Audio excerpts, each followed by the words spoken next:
गुलबर्गा शहर के north MLA कनीज Fatima साहिबा ने बेंगलुरु शहर में chairman of Karnataka silk industries corporation limited का चार्ज लेने के बाद गुलबर्गा आए, जहां पर उनके चाहने वालों ने बड़े शानदार तरीके से गुलबर्गा डीसीसी ऑफिस में उनका सम्मान किया। कनीज फातिमा पूरे कर्नाटक में एक हिजाब वाली एमएलए महिला के नाम से जानी जाती है और लेट डॉक्टर खमुसलाम साहब की क़यादत को बरकरार रखते हुए दूसरी बार गुलबर्गा शहर से कांग्रेस पार्टी की एमएलए चुनकर आई है। इस मौके पर Gulbarga district incharge minister Shri Priyank Kharge, doctor Sharan Prakash Patil medical education minister Shri Sharan Basappa Darshanapur Yadgiri district incharge minister, south MLA Shri Allam Prabhu Patil, Afzalpur MLA Shri MY. Patil, DCC president Shri Jagdev Guttedar, Congress के सीनियर लीडर जनाब आलम खान साहब और कांग्रेस के कई सारे लीडर्स, कॉर्पोरेटर्स, पार्टी वर्कर्स ने एमएलए कनीज फातिमा साहिबा को फेलिसिटेट कर उन्हें मुबारकबाद दी।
डॉक्टर शरण प्रकाश पाटिल साहब इंचार्ज डिस्ट्रिक्ट इंचार्ज रायचूर,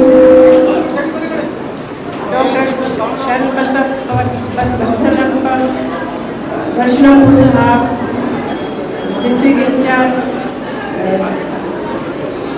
यादगिरी डिस्ट्रिक्ट इंचार्ज अल्लम प्रभु साहब, एम.वाई. पाटिल साहब, तिप्पना पटोबा साहब, जगदेव गुत्तेदार साहब, आलम खान साहब, राव मुलगेर साहब, मजहर हुसैन साहब, अहमद इस्लाम साहब, फराजुल इस्लाम साहब, मदर खान साहब, अजमल वला, सैयद अहमद साहब, गोदी से तमाम कारपोरेटर्स, पार्टी के लीडर्स, तमाम वर्कर्स, कार्यकर्ता, अस्सलाम वालेकुम, नमस्कार।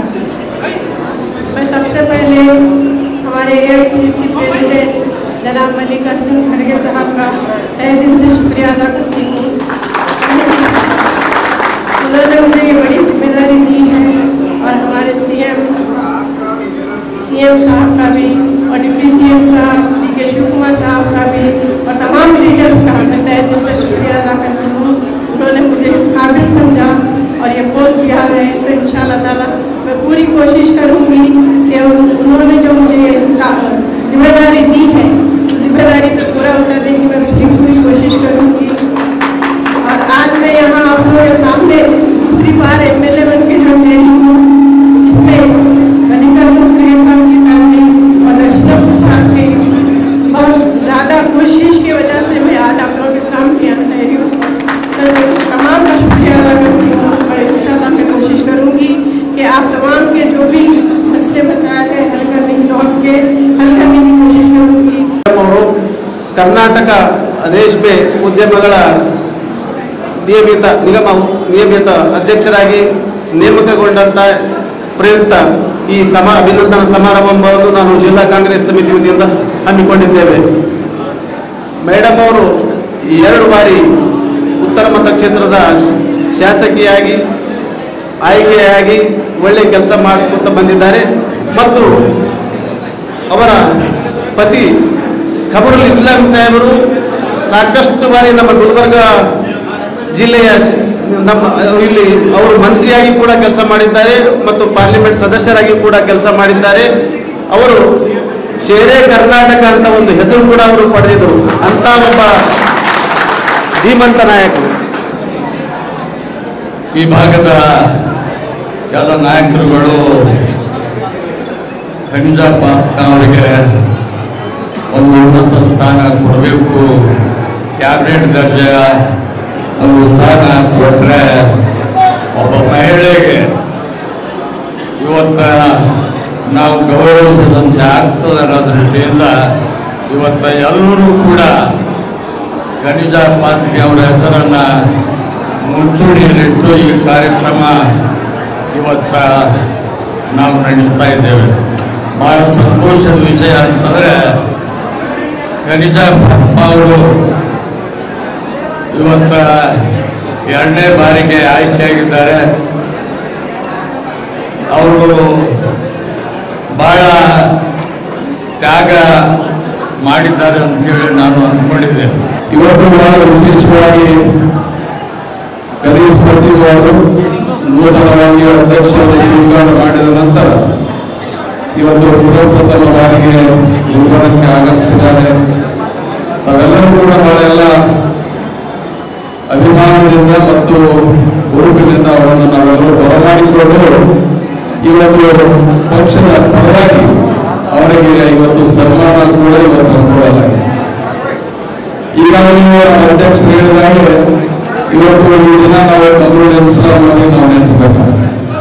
ಶಾಸಕರಾಗಿ, ಮಂತ್ರಿಯಾಗಿ, ಲೋಕಸಭೆ ಸದಸ್ಯರಾಗಿ ಈ ಭಾಗಕ್ಕೆ ತಮ್ಮದೇ ಆದಂತಹ ಒಂದು ಕೊಡುಗೆಯನ್ನು ಕೊಟ್ಟಿರ್ತಕ್ಕಂಥ ಇವತ್ತು ವಿಶೇಷವಾಗಿ ಈ ಭಾಗದಲ್ಲಿ ಇವತ್ತು ಕಾಂಗ್ರೆಸ್ ಪಕ್ಷದ ಏನು ನಡೆದಂತ ಚುನಾವಣೆಯಲ್ಲಿ ತಾವೆಲ್ಲರೂ ಕೂಡ ನಮ್ಮ ರಾಷ್ಟ್ರೀಯ ಅಧ್ಯಕ್ಷರಾದ ಮಲ್ಲಿಕಾರ್ಜುನ ಖರ್ಗೆಜಿಯವರು ಮತ್ತು ಸಿದ್ದರಾಮಯ್ಯವರು ಮತ್ತು ಡಿ.ಕೆ. ಶಿವಕುಮಾರ್ ಅವರ ನೇತೃತ್ವದಲ್ಲಿ ಬಹಳ ಒಂದು ಹೆಚ್ಚಿನ ಒಂದು ಸೀಟುಗಳು ಕೂಡ ಮುಖಾಂತರ ಪಕ್ಷಕ್ಕೆ ಒಂದು ವರ್ಚಸ್ಸು ಮತ್ತು ಹೆಮ್ಮೆ ತರತಕ್ಕಂಥ ಕೆಲಸ ಕೂಡ ಮಾಡಲಾಗಿದೆ.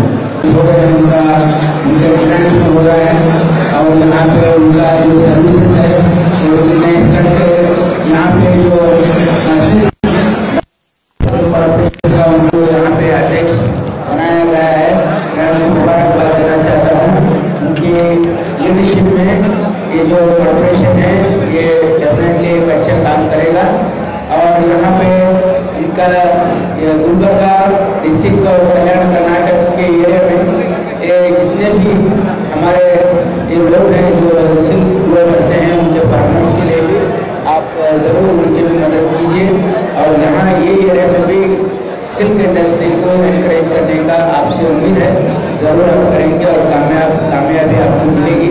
मैं आपको और एक बार मुबारकबाद देते हुए कांग्रेस के हमारे सरकार के जो मुख्यमंत्री हैं सिद्धरामैया जी, डी.के. शिवकुमार जी और हमारे नेता मल्लिकार्जुन खड़गे साहब आपको मौका दिए हैं ऐसे चेयरमैन काम करने के लिए और उसके साथ आपको एक मिनिस्ट्रियल स्टेटस भी दिया गया है। इससे ज़रूर हमारा गुलबर्गा शहर के यहाँ पे डेवलपमेंट में उसका डेफिनेटली कॉन्ट्रिब्यूशन होगा। ये कहते हुए मैं दोबारा ಮೊದಲನೇದಾಗಿ ಜಿಲ್ಲಾ ಕಾಂಗ್ರೆಸ್ ಸಮಿತಿ ವತಿಯಿಂದ ತಮ್ಮೆಲ್ಲರ ವತಿಯಿಂದ ಹಾಗೂ ವೈಯಕ್ತಿಕವಾಗಿ ನಾನು ಮೇಡಮ್ ಖನೀಜ್ ಫಾತಿಮಾ ಅವರಿಗೆ ನಾನು ಅಭಿನಂದನೆಯನ್ನು ಸಲ್ಲಿಸಲಿಕ್ಕೆ ನಾನು ಬಯಸ್ತಾ ಇದ್ದೀನಿ. ಬಹುಶಃ ನನಗೆ ಗೊತ್ತಿರೋ ಹಾಗೆ ನಮ್ಮ ಭಾಗದಲ್ಲಿ ಮೊದಲನೇ ಬಾರಿಗೆ ಒಬ್ಬ ಮಹಿಳೆ ಶಾಸಕರಿಗೆ ಚೇರ್ಮನ್ ಜೊತೆ ಆಗಿ ಕ್ಯಾಬಿನೆಟ್ ದರ್ಜೆ ಕೂಡ ಕೊಟ್ಟಿರೋದು ಮೊದಲನೇ ಬಾರಿಗೆ ಅಂತ ನನ್ನ ಅನಿಸಿಕೆ ಆಗಿದೆ. ಇದು ಒಂದು ವಿಭಿನ್ನ ಹಾಗೂ ವಿಶಿಷ್ಟವಾದಂಥ ಒಂದು ಅವಕಾಶ ನಮ್ಮ ಭಾಗಕ್ಕೆ. ಮಾನ್ಯ ಇಬ್ಬರು ಸಚಿವರು ಕೂಡ ಮಾತನಾಡೋ ಸಂದರ್ಭದಲ್ಲಿ ಹೇಳಿದ್ರು, ಯಾವಾಗಲೂ ಕೂಡ ಈ ಹುದ್ದೆ ಹಳೆ ಮೈಸೂರು ಅಥವಾ ಬೆಂಗಳೂರಿಗೆ ಸೀಮಿತ ಇರ್ತಾ ಇತ್ತು. ಆದರೆ ಇವತ್ತು ಕಲಬುರಗಿ ಉತ್ತರ ಶಾಸಕರಿಗೆ ಇದನ್ನ ಕೊಟ್ಟು ಇಲ್ಲೂ ಕೂಡ ರೇಷ್ಮೆ ಬೆಳೆಗಾರರಿಗೆ ಉತ್ತೇಜಿಸಬೇಕು. ಮತ್ತೆ ಈ KSIC ಏನು ಇದು ವ್ಯಾಪಾರ ಇದೆ ಅದು ಕಲ್ಯಾಣ ಕರ್ನಾಟಕ ಕೂಡ ಬರಬೇಕು ಅಂತ ಒಂದು ಸ್ಪಷ್ಟವಾದಂತಹ ಸಂದೇಶ ಸರ್ಕಾರ ಮತ್ತು ಪಕ್ಷ ನಮ್ಮ ಜನರಿಗೆ ಕಳಿಸಿದ್ದಾರೆ. ಮೊನ್ನೆ ಅಲ್ಲಂ ಪ್ರಭು ಪಾಟೀಲ್ ಅವ್ರ ಹತ್ರ ಮಾತನಾಡೋ ಸಂದರ್ಭದಲ್ಲಿ ಯಾವಾಗ ಮೇಡಮ್ ಅವ್ರು ಚಾರ್ಜ್ ತಗೋತಾ ಇದ್ರು, ನಾವು ಅಲ್ಲಂ ಪ್ರಭು ಪಾಟೀಲ್ ಅವರು ಹೋಗಿದ್ವಿ. ಅವಾಗ ಅಲ್ಲಂ ಪ್ರಭು ಪಾಟೀಲ್ ಅವ್ರು ಹೇಳಿದ್ರು, ಮುಂಚೆ ಜೇವರ್ಗಿನಲ್ಲಿ ಬಹಳ ರೇಷ್ಮೆ ಬೆಳೆಗಾರರು ಇದ್ರಂತೆ, ಅಫ್ಜಲ್ಪುರ್ ಜೇವರ್ಗಿನಲ್ಲೆಲ್ಲ. ಬರ್ತಾ ಬರ್ತಾ ಅದು ಕಮ್ಮಿ ಆಗ್ತಾ ಬಂತು. ಯಾಕಂದ್ರೆ ಇಲ್ಲಿ ಸೂಕ್ತವಾದಂತ ಮಾರುಕಟ್ಟೆ ಇರಲಿಲ್ಲ ಅಂತ, ಮಾರ್ಕೆಟ್ ಇರಲಿಲ್ಲ ಅಂತ. ಬಹುಶಃ ಆ ಹಿಂದಿನ ವೈಭವ ಮತ್ತೊಮ್ಮೆ ಕಲಬುರಗಿಗೆ ತರುವ ದೊಡ್ಡ ಜವಾಬ್ದಾರಿ ಇವತ್ತು ನಮ್ಮ ಶಾಸಕರಿಗಿದೆ. ಅದಕ್ಕೆ ಸಂಪೂರ್ಣವಾದಂತಹ ಬೆಂಬಲ ನಾವೆಲ್ಲರೂ ನಿಮ್ಗೆ ನೀಡ್ತೀವಿ ಅಂತ ನಾನು ಹೇಳಲಿಕ್ಕೆ ನಾನು ಬಯಸ್ತಾ ಇದ್ದೀನಿ. ಮತ್ತೆ ವಿಶಿಷ್ಟತೆ ಏನಪ್ಪಾ ಅಂದ್ರೆ, ನಮ್ಮ ಪಟೇಲ್ ಸಾಬ್ ಉತ್ತರದಲ್ಲಿ ನಮ್ಮ ಟಿಪ್ಪು ಸುಲ್ತಾನ್ ಅಭಿಮಾನಿಗಳು ಜಾಸ್ತಿ ಇದ್ದಾರೆ. ಇಡೀ ಕರ್ನಾಟಕದಲ್ಲಿದ್ದಾರೆ, ಉತ್ತರದಲ್ಲೂ ಇದ್ದಾರೆ. ಇವತ್ತು ಇಡೀ ಕರ್ನಾಟಕದಲ್ಲಿ ರೇಷ್ಮೆಗೆ ಪ್ರೋತ್ಸಾಹ, ಮತ್ತೆ ರೇಷ್ಮೆ ಬೆಳೆಗಾರರಿಗೆ ಪ್ರೋತ್ಸಾಹ, ಮತ್ತೆ ರೇಷ್ಮೆ ಇಂಡಸ್ಟ್ರಿಯನ್ನ ಸ್ಥಾಪನೆ ಯಾರು ಮಾಡಿದ್ದು ಅಪ್ಪ ಅಂದ್ರೆ ಅದು ಟಿಪ್ಪು ಸುಲ್ತಾನ್ ಅವ್ರು ಮಾಡಿದ್ದು. ಸೊ ಇವತ್ತು ಟಿಪ್ಪು ಸುಲ್ತಾನ್ ಅವ್ರೇನು 18ನೇ ಶತಮಾನದಲ್ಲಿ ಬುನಾದಿ ಹಾಕಿದ್ರು, ಅದು ಇವತ್ತು ಕಲಬುರಗಿ ತನಕ ಬಂದು ನಿಂತಿದೆ. ಇದನ್ನ ಮುಂದೆ ಒಯ್ಬೇಕಾಗಿರೋ ಜವಾಬ್ದಾರಿ ನಮ್ಮೆಲ್ಲರದು. ಇವತ್ತು ಇತಿಹಾಸ ಏನ್ ಹೇಳುತ್ತೆ ಅಂದ್ರೆ, ಮಹಾರಾಜ ಕೃಷ್ಣರಾಜ ಒಡೆಯರ್ ದ ಫೋರ್ತ್ ಅವರು ಕ್ವೀನ್ ವಿಕ್ಟೋರಿಯಾದ 50ನೇ ಹುಟ್ಟಿದಬ್ಬ आचरणेಗೆ ಹೋಗಿದ್ರಂತೆ. 50वीं सालगिरह को इंग्लैंड को गए थे. तब उनका वो पूरा वो सिल्क का ये क्या बोलते हैं, उनका गाउन, उनका सब देख के ಎಲ್ಲ ರಾಯಲ್ ಮಂದಿ ಎಲ್ಲರೂ ಸಿಲ್ಕೆ ಹಾಕೋತಾ ಇದ್ರಂತೆ. ಸಿಲ್ಕ್ ಶರ್ಟು, ಸಿಲ್ಕ್ ಬಟ್ಟೆ ಎಲ್ಲ. ಆ ಬಟ್ಟೆ ನೋಡ್ಬಿಟ್ಟು ಇದು ನಮ್ಮಲ್ಲೇ ಜಾಸ್ತಿ ಇದೆ ಅಂದ್ಬಿಟ್ಟು ಅವಾಗಿನ ಕಾಲಕ್ಕೆ 30 ಪವರ್ ಲೂಮ್ಗಳು ಸ್ವಿಟ್ಜರ್ಲ್ಯಾಂಡ್ ಇಂದ ತಂದು ಮೈಸೂರಿಗೆ ಹಚ್ಚಿ, ಇವತ್ತು ಇಡೀ ರಾಷ್ಟ್ರದಲ್ಲೇ ಅತ್ಯಂತ ದೊಡ್ಡ ಸಿಲ್ಕ್ ಮಾರ್ಕೆಟ್ ಇರೋದು ನಮ್ಮ ಕರ್ನಾಟಕದಲ್ಲಿ. ಟಿಪ್ಪು ಸುಲ್ತಾನಿಂದ ಹಿಡ್ಕೊಂಡು, ಒಡೆಯರಿಂದ ಹಿಡ್ಕೊಂಡು ಇವತ್ತು ನಮ್ಮ ತನಕ ಬಂದಿದೆ ಅಂದ್ರೆ, ಇದರಲ್ಲಿ ನಾವೆಲ್ಲರೂ ಸೇರಿ ನಮ್ಮ ಜನರಿಗೆ, ರೈತರಿಗೆ, ರೇಷ್ಮೆ ಬೆಳೆಗಾರರಿಗೆ ಒಳ್ಳೇದು ಮಾಡಬೇಕು ಅಂತ ಒಂದು ಸಂದೇಶವನ್ನ ನಮ್ಮ ಸರ್ಕಾರ ಕೊಟ್ಟಿದೆ. ಅದನ್ನ ನಾವು ಪಾಲನೆ ಮಾಡಬೇಕು ಅಂತ. ಯಾಕಂದ್ರೆ ಇದು ಬಹಳ ಇದು ಹಂತ ಬೋರ್ಡ್ ಅಲ್ಲ. ಕೆಲಸ ಮಾಡ್ಬೇಕಂದ್ರೆ ಎಲ್ಲಾನ ಕೆಲಸ ಮಾಡ್ಬೋದು.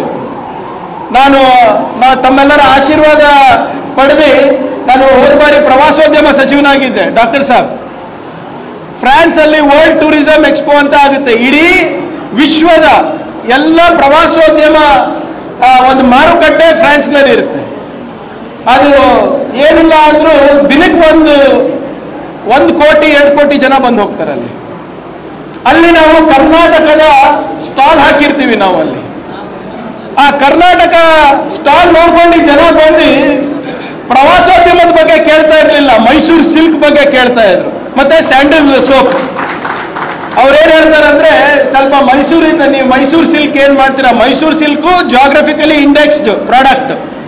ಹೆಂಗೆ ನಮ್ಮ ಕಮಲಾಪುರ ಬಾಳೆಹಣ್ಣು ಕಮಲಾಪುರ್ನಲ್ಲೇ ಬೆಳೀತಾರೆ, ಈ ಮೈಸೂರು ಸಿಲ್ಕ್ ಅಂದ್ರೆ ಮೈಸೂರಿನಲ್ಲೇ ಬೆಳೆಯುವಂತ ಒಂದು ಪದಾರ್ಥ ಅಂದ್ಬಿಟ್ಟು ಜಾಗ್ರಫಿಕಲ್ ಇಂಡೆಕ್ಸ್ ಪ್ರಾಡಕ್ಟ್ ಅಂತಾನೂ ಕೂಡ ಆಗಿದೆ. ಆದ್ರಿಂದ ಇದ್ರದ್ದು ಡಿಮಾಂಡ್ ಬಹಳ ಇದೆ. एक दो चक्कर आप दुबई मार के आ जाएंगे, आप आराम से 300-500 करोड़ का मार्केट बन जाएगा.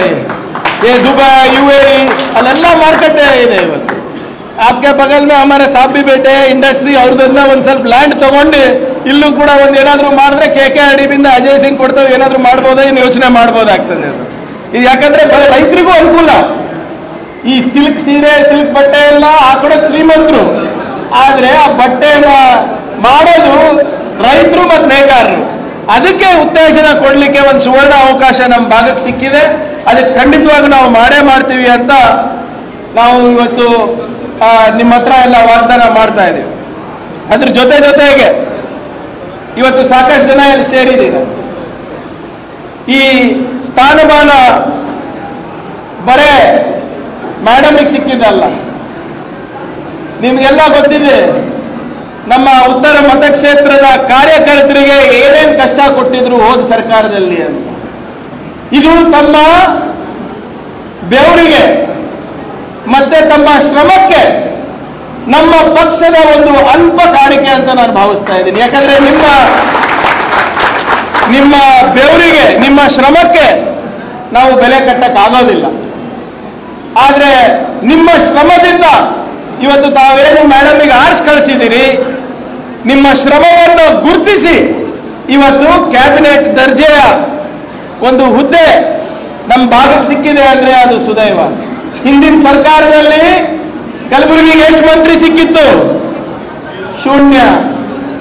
ಈ ಸರಿ ದರ್ಶನಾಪುರ್ ಸಾಹೇಬ್ರು,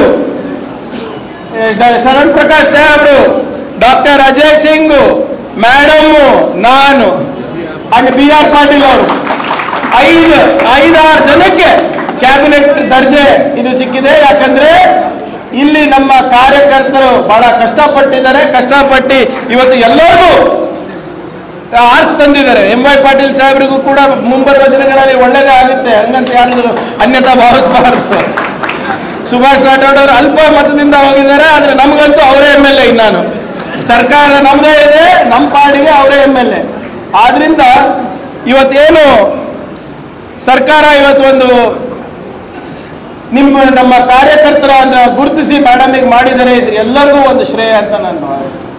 ಎಲ್ಲ ಕಡೆ ನಾನು ಹೇಳ್ಕೊಂಡು ಬರ್ತಾ ಇರೋದಿದೆ, ಇದು ನಮ್ಮ ಸರ್ಕಾರ ಆಳುವ ಸರ್ಕಾರ ಅಲ್ಲ, ಆಳಿಸುವ ಸರ್ಕಾರ. ಜನರ ಕಷ್ಟ ಸುಖಗಳನ್ನ ತಿಳ್ಕೊಂಡು ಇವತ್ತು ನಾವು ಸರ್ಕಾರವನ್ನ ನಡೆಸ್ತಾ ಇದ್ದೀವಿ. ನಿಮ್ಮ ಕಷ್ಟಗಳನ್ನ ತಿಳ್ಕೊಂಡೆ ಇವತ್ತು 5 ಗ್ಯಾರಂಟಿಗಳು ಕೊಟ್ಟಿದ್ವಿ ನಾವು. ನಿಮ್ಗೆ ಆಶ್ಚರ್ಯ ಆಗುತ್ತೆ, ನಮ್ಮ ಜಿಲ್ಲೆಯಲ್ಲಿ ಗೃಹ ಜ್ಯೋತಿ ಯೋಜನೆ ಅಡಿನಲ್ಲಿ ಯಾರು 0 ಬಿಲ್ ಪಡಿತಾ ಇದ್ದಾರೆ? 5,28,530 ಜನ. 5,28,000 ಜನ ಶೂನ್ಯ ಬಿಲ್ ಪಡಿತಾ ಇದ್ದಾರೆ. ಶರಣ್ ಪ್ರಕಾಶ್ ಸಾಹೇಬ್ರ ಯುವ ನಿಧಿ ಕಾರ್ಯಕ್ರಮದಲ್ಲಿ ಕಳೆದ 1 ತಿಂಗಳಲ್ಲಿ ಅಷ್ಟೇ 7,146 ಜನ ನೋಂದಣಿಯಾಗಿದ್ದಾರೆ ಯುವ ನಿಧಿ ಕಾರ್ಯಕ್ರಮದಲ್ಲಿ. ಗೃಹಲಕ್ಷ್ಮಿ ಯೋಜನೆಯಲ್ಲಿ ನಮ್ಮ ಮಹಿಳೆಯರು ಆರ್ಥಿಕವಾಗಿ ಸಬಲರಾಗಬೇಕು, ಅವರು ಮನೆ ನಡೆಸಲಿಕ್ಕೆ ಅನುಕೂಲ ಆಗಬೇಕು, ಆರ್ಥಿಕವಾಗಿ ಸ್ಥಿರರಾಗಬೇಕು, ಸ್ವಾವಲಂಬಿತರಾಗಬೇಕು ಅಂದ್ಬಿಟ್ಟು ಗೃಹಲಕ್ಷ್ಮಿ ಯೋಜನೆಯಲ್ಲಿ ನಮ್ಮ ಜಿಲ್ಲೆಯಲ್ಲಿ 5,27,171 ಜನ ಇವತ್ತು ಗೃಹಲಕ್ಷ್ಮಿ ಯೋಜನೆ ಪಡಿತಾ ಇದ್ದಾರೆ. ಅನ್ನಭಾಗ್ಯ ಯೋಜನೆ ಅಡಿನಲ್ಲಿ 19 ಲಕ್ಷ ಜನ ನೋಂದಣಿಯಾಗಿದ್ದಾರೆ ನಮ್ಮ ಜಿಲ್ಲೆಯಲ್ಲಿ. ಶಕ್ತಿ ಯೋಜನೆಯಲ್ಲಿ ಏನಿಲ್ಲ ಅಂದ್ರೂ ಇವತ್ತು 21 ಕೋಟಿ ಮಹಿಳೆಯರು ನಮ್ಮ ಕಲ್ಯಾಣ ಕರ್ನಾಟಕದಲ್ಲಿ ಪ್ರವಾಸ ಮಾಡಿದ್ದಾರೆ. 21 ಕೋಟಿ. ಇದಕ್ಕೆ ನಾವು ಖರ್ಚು ಮಾಡಿರೋದು 672 ಕೋಟಿ ರೂಪಾಯಿ ಖರ್ಚು ಮಾಡಿದ್ದೀವಿ. ಇವೆಲ್ಲ 5 ಗ್ಯಾರಂಟಿ ಯಾರಿಗೆ? ನಿಮಗೋಸ್ಕರ. ಇವಾಗ ಗೃಹಲಕ್ಷ್ಮಿ ಯೋಜನೆಯಲ್ಲಿ 5,22,000 ಜನ ಅದ್ರ ಲಾಭ ಪಡಿತಾ ಇದ್ದಾರೆ ಅಂದ್ರೆ ಅವರೆಲ್ಲರೂ ಕಾಂಗ್ರೆಸ್ಸಿಗೆ ವೋಟ್ ಹಾಕಿರೋದು. ನಿಮ್ಮ ಓಣಿನಲ್ಲಿ ಕಾಂಗ್ರೆಸ್ ಯಾರು ಬಿಜೆಪಿ ಯಾರು ಗೊತ್ತಿದಾರಲ್ಲ, ನಿಮ್ಮ ಪಕ್ಕದ ಮನೆಯವರು ಬಿಜೆಪಿನ ಕಾಂಗ್ರೆಸ್ ಗೊತ್ತಿದಾರಲ್ಲ. ಆದ್ರೆ ನಿಮ್ಮ ಪಕ್ಕದ ಮನೆಯವರು ಯಾರು ನಮ್ಗೆ ವೋಟ್ ಹಾಕಿಲ್ಲ ಅವ್ರು ಕೂಡ ಲಾಭ ಪಡಿತಾ ಇದಾರ ಇಲ್ಲ?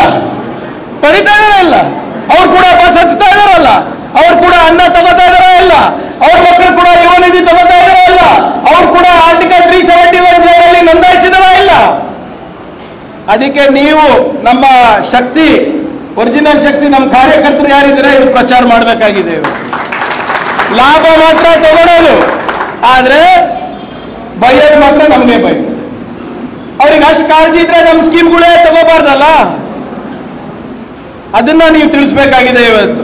ಆದ್ರಿಂದ ಇದು ನಿಮ್ಮ ಸರ್ಕಾರ ಇದೆ, ಬುದ್ಧ ಬಸವ ಅಂಬೇಡ್ಕರ್ ಅವರ ತತ್ವದ ಮೇಲೆ ನಡೆಯುವಂತ ಸರ್ಕಾರ ಇದೆ.